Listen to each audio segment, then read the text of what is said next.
নমস্কার বন্ধুরা, দীপুর হেসেলে আপনাদের সবাইকে স্বাগত। আজকে আপনাদের সাথে শেয়ার করছি মাছের মাথা দিয়ে চাল কুমড়ো রেসিপি। প্রথমেই কড়াই গরম হলে সাদা তেল দিয়ে পেঁয়াজ কুচি দিয়ে দিলাম।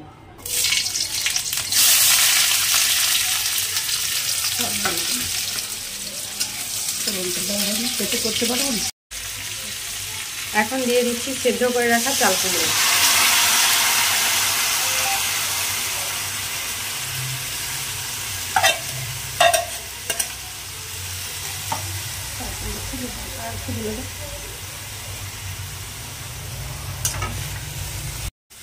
এখন দিয়ে দিলাম সরষে, জিরা, লঙ্কা একসাথে বেটে রাখা।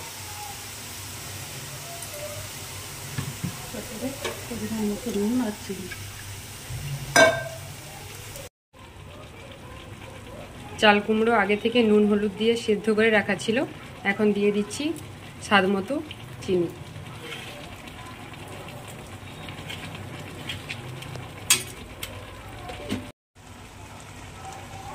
রস শুকিয়ে এসেছে, এবার নামিয়ে ফেললাম।